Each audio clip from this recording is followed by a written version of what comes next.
मैंने कह दिया सो कह दिया। मेरी इजाजत के सिवा इस घर का एक पत्ता भी नहीं हिलना चाहिए। और मोहिनी बहू, तुम कह रही हो कि तुम्हें अपने मायके जाना है कुछ दिनों के लिए? ना मतलब ना। लेकिन माँ, मोहिनी बस 2 दिन के लिए ही तो जाने के लिए कह रही है। जाने दो ना उसे, इतनी भी क्या पाबंदी। हाँ माँ जी, प्लीज। मैंने कहा ना एक बार। नहीं मतलब नहीं। और वैसे भी मोहिनी बहू, तुझे नहीं पता, मैं इस कलमुहे के खुराफाती इरादे बखूबी जानती हूँ। जब तू चली जाएगी ना अपने मायके, तब ये रात को देर से आएगा, देर से सोएगा और अपने दोस्तों को भी घर पे बुलाएगा। नील बेटा, तुझे क्या लगा अब तू छोटा नहीं रहा तो मेरे हाथ की पिटाई से बच जाएगा? ना बेटा ना, ऐसे पिटाई करूंगी ना कि बस मेरा फ्लाइंग बेलन और तेरा सर होगा। ये है लीला देवी, जिनकी इजाजत के बगैर शांति निवास का एक पत्ता तक नहीं हिलता। घर में लीला का पति घनश्याम, बड़ा बेटा नील, उसकी बीवी मोहिनी और छोटा बेटा अनिरुद्ध होते हैं। अनिरुद्ध की पढ़ाई पूरी हो चुकी होती है और अब उसकी शादी की उम्र हो गई थी और लीला अनिरुद्ध के लिए लड़की ढूंढने में लग जाती है। ओ पंडित जी, आप मुझे मत सिखाओ क्या सही है और क्या गलत है। मुझे मेरे अनिरुद्ध के लिए एकदम बेस्ट लड़की चाहिए, जो ज्यादा चालाक न हो और मेरे हुक्म को अपने सर आंखों पर रखे, ज्यादा बड़बोली ना हो और हाँ जी करके हर आज्ञा का पालन करे खुशी खुशी। लीला जी, आपको जिस तरह की लड़की चाहिए ना, उसे ढूंढने में थोड़ा समय तो लगेगा, क्योंकि इस कलयुग में सभी लड़कियां अपने पति और अपनी सास को अपने इशारों पर नचाने वाली होती हैं, आज्ञा मानने वाली नहीं।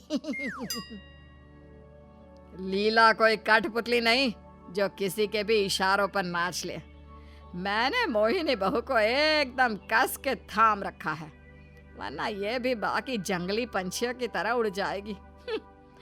अनिरुद्ध की शादी ऐसी लड़की के साथ ही होगी जिसकी कुंडली के सारे गुण मेरे अनिरुद्ध से मिलते हो और जो एकदम सीधी सादी और भोली भाली हो। कुछ दिनों बाद पंडित जी पंखुरी नाम की एक लड़की का रिश्ता लाते हैं। रिश्ता पक्का करते समय तो पंखुरी एकदम सीधे सादे तरीके से पेश आती है, लेकिन शादी होने के बाद पंखुरी पूरी की पूरी टेढ़ी निकली। जिस लीला से कुछ कहने से पहले जहां सब लोग 100 बार सोचते हैं, उसी से पंखुरी टेढ़े तरीके से ही बात करती है। पंखुरी बहू, आ बहू, जरा मेरे घुटनों की मालिश कर दो, और हाँ, मालिश करने से पहले बढ़िया सी गर्मा गर्म चाय बना देना। मतलब तू मालिश करती जाएगी और मैं मजे से चाय पीती रहूंगी। नहीं माँ जी, मैं आपकी गुलाम नहीं हूँ। पिछले 24 घंटे से मैं इस घर में आई हूँ और मैं कब से देख रही हूँ आपका नाटक। आप मोहिनी दीदी के साथ भी ऐसे ही पेश आती हो। बहुए क्या, आप तो इस घर में किसी को भी नहीं छोड़ती। सॉरी, लेकिन मैं इन सब की जैसी नहीं हूँ। क्या तेरी इतनी मजाल जो तू मुझसे जुबान लड़ाएगी? हैं? बदतमीज बेवकूफ लड़की। आया अनिरुद्ध, अपनी नई नवेली बीवी को समझा कर रख। नहीं है इसलिए बख्श रही हूँ, लेकिन इसे समझा देना कि इस घर में किसकी कितनी चल सकती है। अगर ये ऐसा ही बर्ताव करती रही तो मैं उसके लिए यह ससुराल एक कैद खाना बना दूंगी। लीला, ये तुम क्या बोल रही हो? पूरा 1 दिन भी नहीं हुआ है छोटी बहू को आए। आप चुप बैठो, वरना किचन में पड़ी कैंची से आपकी जुबान काट दूंगी मैं। खबरदार। आप ये जो अपना राज चला रही हो ना, ये मैं ज्यादा दिन तक टिकने नहीं दूंगी। अच्छा हुआ जो पहले दिन ही आपका असली चेहरा देख लिया मैंने। पंखुरी अपने कमरे में चली जाती है। लीला अनिरुद्ध से कहती है, अनिरुद्ध, उसे अपनी भाषा में समझा दे। गजब है, रिश्ता पक्का करते समय तो मौन व्रत धारण कर लिया था इसने। नैन नक्श दिखने में तो इतनी संस्कारी और मासूम लगती है, लेकिन मुंह खोलते ही हाय हाय हाय, राम जी सद्बुद्धि दे। अब जब गले में आफत बंध ही गई है तो क्या कर सकते हैं। लेकिन मैं भी लीला हूँ, टेढ़े को कैसे सीधा करना है मुझे अच्छे से आता है। अगले दिन जब पंखुरी अपना सारा काम खत्म करके अपनी सहेलियों को मिलने निकल रही होती है, तभी लीला दरवाजे के बीच खड़ी हो जाती है और उसका रास्ता रोक देती है। कहीं नहीं जाएगी तो? क्यों? मैं किसी का मर्डर करने नहीं जा रही हूँ, अपनी फ्रेंड्स के साथ किटी पार्टी करने जा रही हूँ। और वैसे भी मैंने घर का सारा काम तमाम कर दिया है। I mean, निपटा दिया है। तो आपके पास कोई रीज़न भी नहीं होना चाहिए मुझे जाने से रोकने के लिए। नहीं, फिर भी नहीं जाएगी तो। इस घर में कौन कब कहाँ कितनी देर क्यों कैसे जाता है, सब मेरी इच्छा पर निर्भर है। मैं तय करूंगी।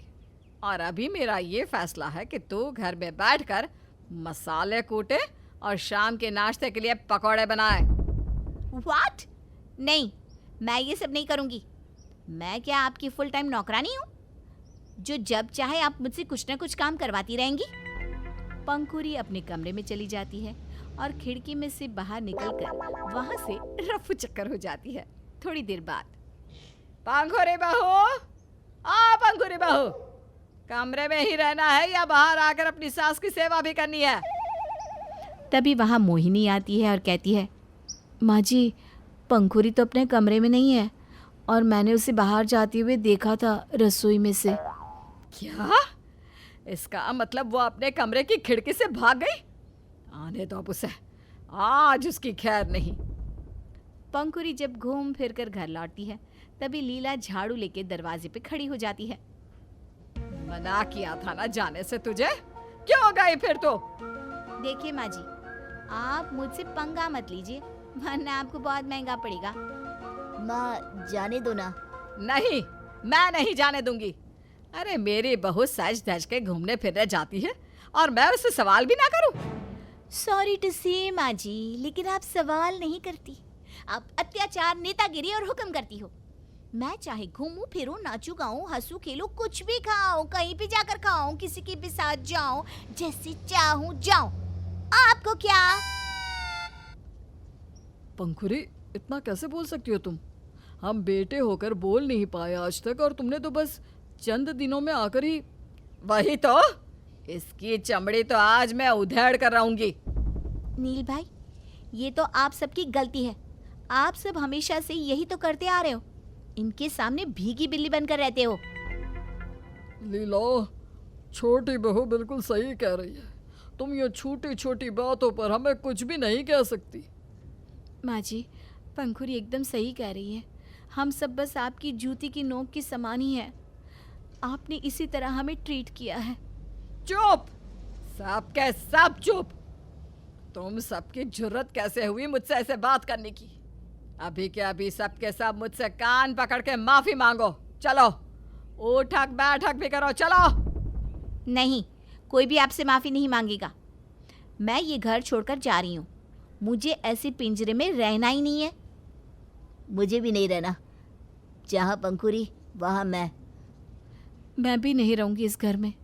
मुझे भी नहीं रहना ऐसे कैद खाने में। अब सब जा रहे हैं तो मैं भी नहीं रहूँगा। एक बात कहूँ माँ, आपका प्यार ममता नहीं, कैद है। पंखुरी के साथ साथ सभी घर वाले अपना सूटकेस बांध कर तैयार हो जाते हैं और निकलने ही वाले होते हैं। और ये दृश्य देखकर लीला घबरा जाती है। और सब जब घर के बाहर जा रहे होते हैं तब, रुक जाओ, कोई नहीं जाएगा इस घर के बाहर।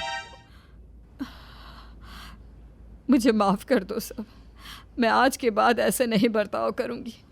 मैं सबसे प्यार से और खुशी से रहूंगी, लेकिन कोई मुझे छोड़कर मत जाओ। लीला सभी को फिर से घर में ले आती है और तब से वो सभी से प्यार और स्नेह से पेश आती है। एक दिन रसोई में खाना पकाते समय देवरानी जिठानी एक दूसरे से बात करते हुए, क्यों मोहिनी दीदी, लाया ना मैंने माँ जी को लाइन पर। सच में मान गई मैं तुम्हें, जो किसी के दबाव से ना दबे। ऐसी है मेरी दबंग देवरानी।